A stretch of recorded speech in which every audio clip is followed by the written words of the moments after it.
However, those land in those areas, they are seems not proclaimed, and that's one challenge this summit must as well deal with it. As it's not proclaimed, you therefore cannot even talk about the title deeds, because you must first deal with the land that is proclaimed. The next question then becomes, who are the people who owns the land? Program director. The land audit of 2017, which reported on the ownership of private land by the race, gender, and nationality, revealed that whites owns 26,663,144 hectares, which constitutes 72%. It's not me. It's a study that was done in 2017. Of of that total, 37,031,283 hectare farms and agricultural holding by individual ownership, followed by the Coloureds, who owns 5,371,383 hectares, which constitute 15%. Indians at 2,031,790, equally at 5%, while Africans at 1,314,873, that constitute 4%. That's how the country looks like. And that's the challenge we are faced as South Africa at the moment. Another 1,271,562, or 3%, are co-owners at 425,537, which does constitute 1%. And for an example, there is a land in the Govenberg in Leandra. It's owned by 4 people. I can only trace 2. The other 2, I'm told, are somewhere in the world. I can't get them. And what I did was to advertise, and I put the advert. The advert is closing on Friday, and if they don't respond, I shall expropriate that particular land. Looking at the demographics, the statistics as per the land audit report of the 2017 tells us that the minority in this land or in this country owns, while the majority have no land at all. And this is what we must seek to address. But remember what I said. We must equally first to check how much land is in the state, so that we've got a balance. We shouldn't just approach the matter very blindly and very myopically. It might create a disaster. As of 2022, South Africa population increased and accounted approximately 60.6 million inhabitants in total, of which majority are roughly 49.1 million are indeed blacks of this country. Whites made of almost 4.5, while individuals with the Indians and Asian background form the smallest population group, accounting approximately 1.56 million people overall. Time has come when Section 25 of the Constitution should be applied, but it must be applied very carefully, as I've explained earlier on. The dispossession of black inhabitants of their land was an apartheid era strategy that began with the colonialization of South Africa. Without land, the oppressed majority were unable, and they will be unable to progress and have their better life. This summit must come up with the resolution that will seek to restore the dignity of our people and ensure that a better tomorrow is on sight. Indeed, as human settlement, we have a number of programs in our disposal. One of the programs is what we refer as the PHP. Now, the PHP is where we're building within the existing structure or existing stand. Sifaka indlu lapha idingeka khona esteneni, because putting standalone houses, it creates a problem. We would end up without water, no electricity, no sewer, and eventually there will be no schools if the Department of Education is not ready. So that program will intensify it, and we shall respond whereby our people abahlala khona izindlu zabo zingekho right. Other people uyababona ukuthi laba ngeke akwazi ukwakha, akasikhona uwaqakela mntu. Omunye switch ke mukhukhu.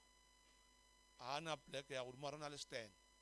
And that's why we're coming in with our PHP. The other program that we are unfolding, the FLISP, and I think it will be explained in details, to assist the gap market, because we must respond as well to those who can't afford the low cost, because the law does not allow them to get it. And equally, the bond is above their wages, and that's where government will come in. But equally, we'll encourage our municipalities, as we service side, municipalities must put people, thengisela abantu, bathenga umhlaba, abantu bazakhela. That's what we must encourage. People must build for themselves. Even the Bible yakhuluma ukuthi umuntu ufuna athathe umfazi wakhe, athathe indoda yakhe, ahambe kwakhe ozakhela. Ayitsho njalo mseBhayibheli mfundisi. Reverend, that's what the Bible says.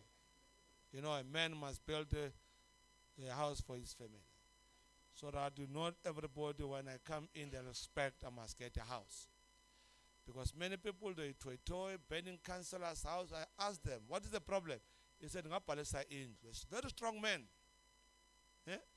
Like you speak. And I asked myself, why can't you build yourself a house? Now what you must do, must provide them land so that they can build for themselves. And that's the approach.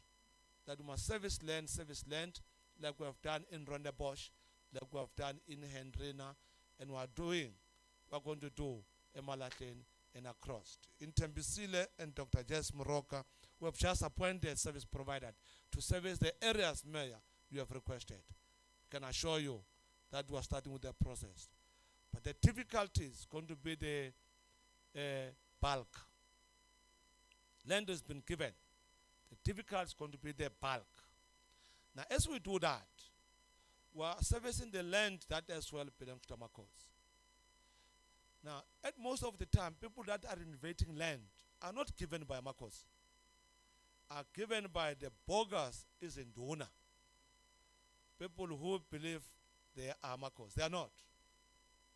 From where I am sitting, Amakos, they are calling government to zone so that they can put the people in a proper structures. As they're doing, and they sit Amakos. It is not correct. But equally municipalities were derailing to make a plan. This summit, it will be doing injustice if we are not going to talk about the planning. And I'm happy I had some people here, professionals that are invited, that do the planning. This is what is critical. As human settlement, we are contemplating to establish a new town. A new town. And Malatlane has been targeted to have a new town established, starting from scratch. And I've seen Egypt. Over a short period of time, they've built 4 towns. The smallest one is at 47,000 square meters, hectares. It drop Elisha. Now Natu must build it drop Elisha in your time to say this town was built by ourselves. Than metal bag that we found been there. Let me conclude by quoting the young revolutionary Thomas Sankara when he said, open quote, "Our revolution is not public speaking tournament. Our revolution is not a battle of fine phrases. Our revolution is not simply for sporting slogans that are no more than signal used by the manipulators trying to use them as catch words or as code words. As a foil of their own display, our revolution, and it should continue to be the collective effort of revolutionaries to transform reality, to improve the concrete situation of the masses of our country, close quote. Ladies and gentlemen, Mandela said to us, let us learn from what Mandela once said to ourselves. Part of being optimistic is keeping one's head pointed towards the sun, one's feet moving forward. Remember, without land, we cannot talk our total economic freedom in our lifetime. Our lifetime is coming to an end. If we don't act, it will become a slogan that is not being achievable. Let me wish this summit a very good success, and I've seen people invited here. They'll make a very meaningful contribution. The only issue is the implementation. Gabonga, Speaker. Thank you very much. Yes, yes, yes, yes. Thank you. Thank you very much, MEC. We have noted a number of issues that you have raised. One is the fact that as the district we have been given a very difficult but possible task, which is to champion the district development model. That as we do that, we will need to work with our traditional leadership, we will need to work with the private sector, we will need to work with provincial, national department, and much more importantly, we are no longer talking about housing but human settlement. Human settlement that will holistically look into the development of our community,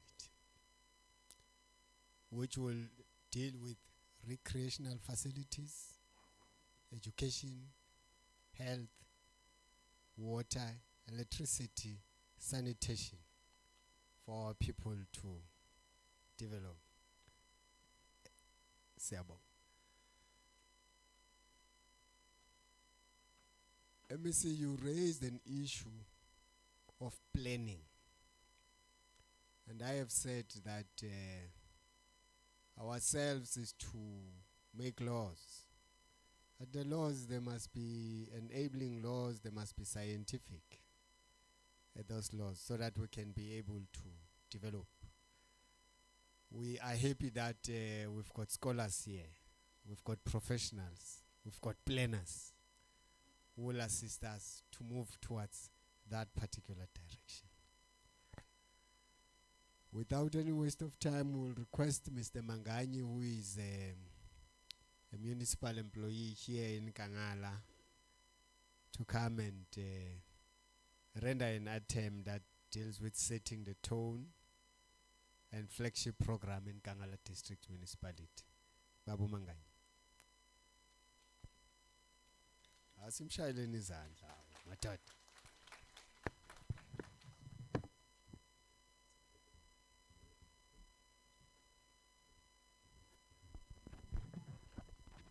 Thank you, Honorable Speaker, Program Director. I'm sure we all aware of August, that's the Women's Month. September, it's a tourism month. October, it's famous of being a transport month.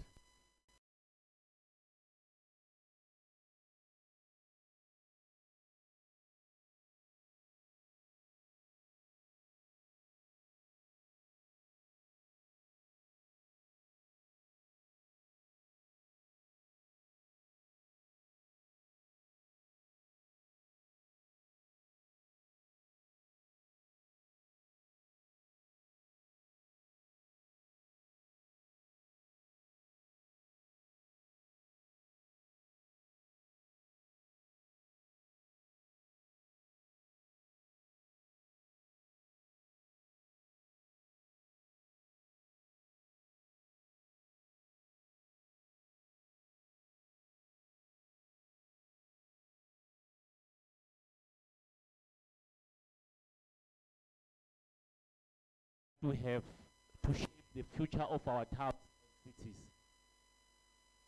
I believe that the fact that we all gathered here, different spheres of government, private sector, amakhosi, the banking industry, is because indeed we are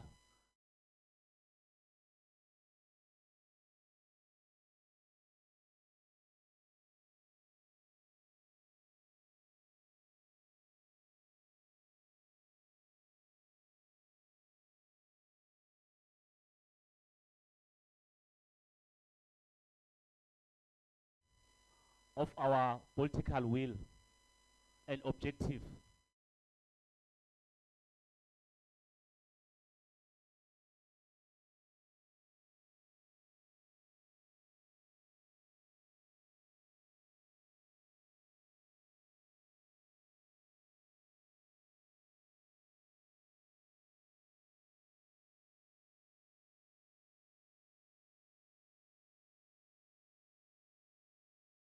When we talk about the reality of the apartheid town and settlement, it's a result of the choice made by the population of the politicians of Ghana.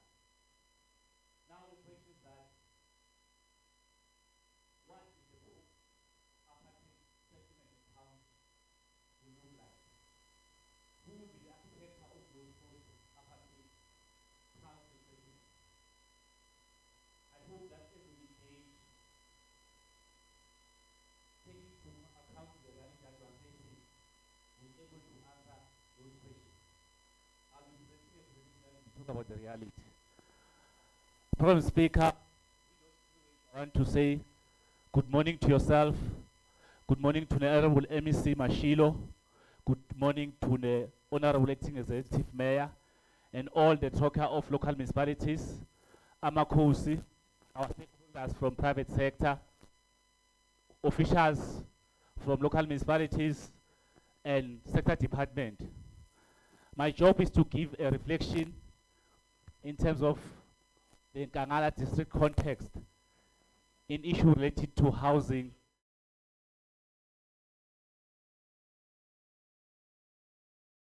Presentation, I'll be talking about the legislative framework.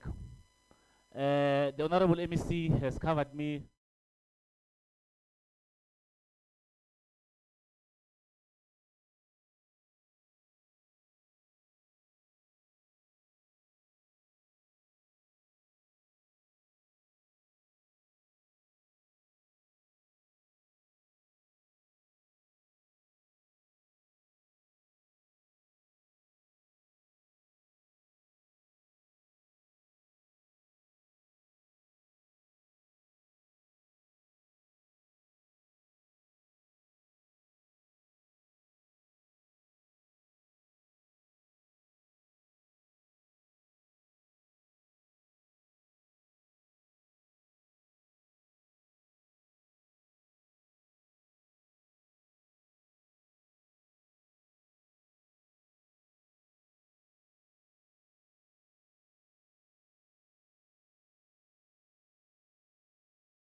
of building a new town.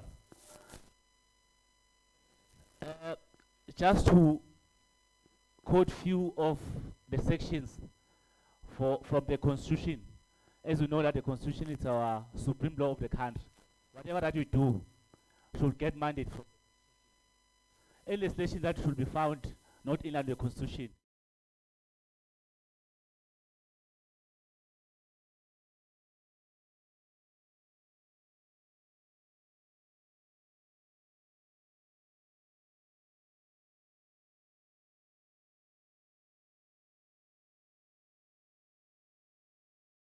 I won't dwell too much to all the sections, as some of them were already outlined by the MEC. But if you look at section 152, which the Honorable Acting Executive Mayor spoke about, one of the key mandates or the object of local government is to make sure that we provide services to community in a sustainable manner. It doesn't qualify where you're staying. Everyone must get sustainable services. And then talks about promoting safe and health environment. We know as a district we have a challenge of informal settlement. The question now is that environment safe? And I'll quote few from the Housing Act. The Housing Act, it says the Department of Human Settlement is responsible to facilitate, but working with municipalities to make sure that we realize the issue of housing. The MEC spoke about expropriation. It's provided on the Housing Act to say that if you want to implement housing programs in terms of the Housing Act, the municipality can approach the MEC. If the MEC can agree with Gazette and able to expropriate that land, but that after we fail or we exhausted the negotiation process with the landowners. We have the National Development Plan, which talk about issues of affordable housing. The acting spoke about rental housing, that particular towns that are having mines, you have a lot of migrant workers who just need accommodation. For whatever reason, whether social reason, they don't want to settle within our towns. They are here to work. And then we need to deal with the issue of poor location of where we put our housing. And we need to shift from top structures and start to procure land that is well located. The MEC spoke about that. And then we have the medium-term strategic framework, which a national government plan for 5 years, 2019 to 2024. There's priority number 5, which is dedicated to the issue of spatial integration, human settlement, and the issue of how do we rectify the issue of spatial planning that was caused by apartheid planning. According to the medium-term strategic framework, there's about 3.6 billion that's allocated for land over the period of 5 years until 2024. The issue is that how do we access it as the province, as a district, as municipalities? What is it that we're doing to access the money? Because that's being a story of our life as government, that there's money sitting there, national treasure, no one is accessing it. So I'm hoping that as we move here, we'll able to access that funding. This slide just gives you the context of the district. It's a district that is bordered by Gauteng province, particularly your city of Tshwane and Ekurhuleni Metro. And then we are also bordered by Hartsibande district and also your Sekhukhune district and Nhlanzeni in Mpumalanga. We are having very critical corridors that connect the district with a lot of countries, provinces, and critical centers or urban centers. We have the N4, which is called Maputo Corridor, which runs from your northwest until to Mozambique. We have your N12 that connect us with Ekurhuleni. We have your N11 that connect us with Limpopo and KZN. We have what we call Moloto Road that connect us with Tshwane to also Limpopo. We are having 6 municipalities, as the speaker outlined as he was doing the introduction. 2 of them which they used to call them former homeland municipalities. This was due to apartheid planning. And then we have about 165 settlements in the district. And some of them are categorized as village and mining towns. Our urban centers in terms of economic activities, it's Middelburg and Emalahleni, where we have high pressure in terms of urbanization, economic growth, population growth rate, and so forth. Then just to give you the population per local municipalities, you will see that Emalahleni is the one with the highest population. If you look at stats, 2011, Emalahleni was sitting at 395,000. But in terms of community satisfaction survey, it was sitting at 455,000. Then in terms of the zero report, in terms of projection, it was projected that in 2020 it will be at 516,000. And in looking at the CSIR Green Book projection, it's saying 2030, Emalahleni will be at 648. And then according to the Zero report, which is our provincial department that deals with statistics, they are projecting that we are sitting at 707. According to Zero report, the pressure is with Steve Tshwete, which is growing at the rate of 4%. And the district currently is the second largest in terms of population, but is anticipated that there's a possibility that by 2030 will be the biggest or largest district in terms of population. That tells you about the need for housing. And then, just at the district level, in terms of how did we experience population growth. In 2011, we had about 1.3 people in the district, which have indicated that we are currently the second largest district, which will contribute about 32% in terms of the population. And then in terms of community satisfaction survey, district had about 1.4 people in the district, which a growth rate of 2.3%, which is the highest in the province. And then the projection that I spoke about from CSIR, it's 1.8 million in 2030. And then moving to the issue of ownership. As a district, we are having most of the land owned by the state, particularly in Togias Moroka and Tembisile. The title deeds are sitting with the National Department, and some of the land are under the control of Amakos Edu. And there's some portions of state-owned land in Steve Tshwete and Emakazini. But we also have areas under tribal authority, as I mentioned, but there's also high volume of land claims that are not yet being finalized with the Department of Rural Development. Part of the work that we're doing, we had to speak out with an objection based on a land claim. There was a development of a mall. Then there's communities who submitted a land claim. So you will understand the reality of issues of land claims are not resolved. It frustrates those who submitted the claim. It frustrates the municipalities. It frustrates the developers, the settlement. Everyone gets frustrated. Then in terms of the structure of the economy of the district, one of the leading economy of the district is the issue of the mining. And we know the psychological impact if a town, it's a mining town, a district is a district town. In terms of mining, everyone is hopeful that I might get work opportunity. There's lots of urbanization. People are moving from all over the country. In our corner speaker where we live, in Nkangala, you almost have all the language spoken in the country. And people are here seeking for job opportunities. And as a result, they will need accommodation. And then followed by community service.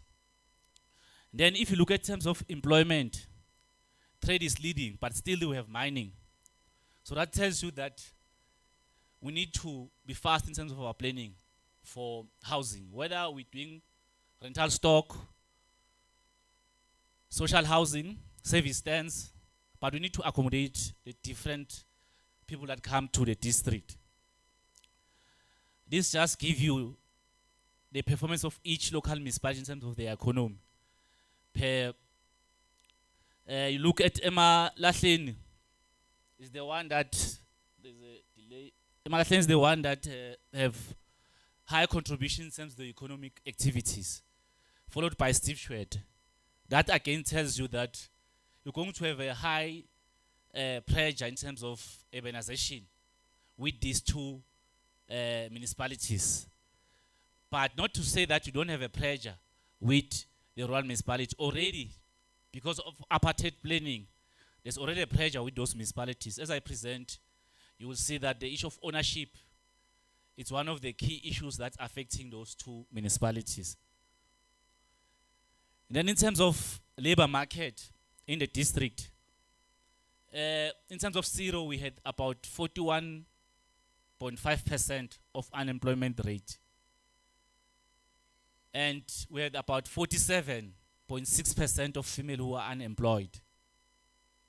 And about 54% of youth unemployed. And our employment growth rate is at 0.2%. That triggered the issue of social housing. If people are not working, what is their alternative option for housing? It's social housing. And then moving to the next slide, which we deal with the issue of informal settlement and land invasion. That's one of the serious challenges that, Honorable Speaker, we are dealing with in the district, the province.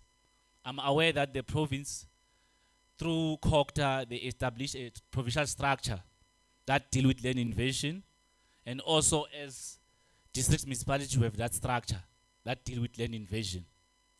You're looking at those municipalities that I said are mining towns, and they are contributing towards our economy. You see the number of land invasion, mostly are in Emalahleni and Steve.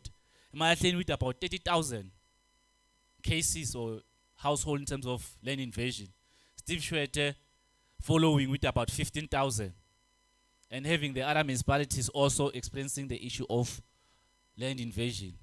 I spoke about the issue of land tenure, in particular Tembisile and Togas Moroka. We have townships that were established, but the apartheid laws that were used that time were not concluding the process to the opening of township register so that people can able to have title deed. That was apartheid planning, as I said, that if we talk about apartheid cities, were they results of deliberate decision taken by a combination of planners and politicians? But I'm saying today, what is our post-apartheid towns and settlement to look like? And who are the architecture? And I believe that all of us that are here, we are the architecture of those towns and settlement. Then at the high level, I will deal with some of the challenges that we are facing as a district in relation to housing and land. I spoke about population growth and urbanization, that the projection shows that we might be the largest district in 2030. Most people are moving to our district for opportunities, and we are experiencing the issue of urbanization. We are having the issue of housing demand that is increasing, and the rate that we are providing houses is not keeping with the demand for housing.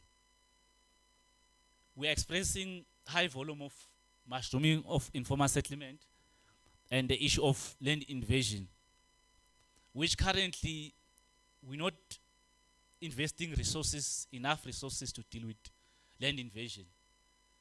Currently, probably in the district, we're having Steve Shwete as one of the municipalities that is investing in terms of resources, because you can't deal with land invasion only in terms of bylaw. You need to be proactive, providing service stands. You need to be able to have law enforcement officers. I know Steve Shwete, they've been doing a lot of service stands. I saw also other municipalities are following, but we need to increase the rate as where we're providing this. The issue of ownership. Our urban municipalities, which are the 4 municipalities, you Victor Kanye, you Emakazeni, Steve Shwete, and Emalahleni, most of their land is privately owned, which it's a time-consuming exercise and a cost exercise to get the land, particularly those that are located where we want to grow our cities in terms of our SDF. Then you go to the rural municipalities, state-owned land. So that's one of the challenges that we are facing.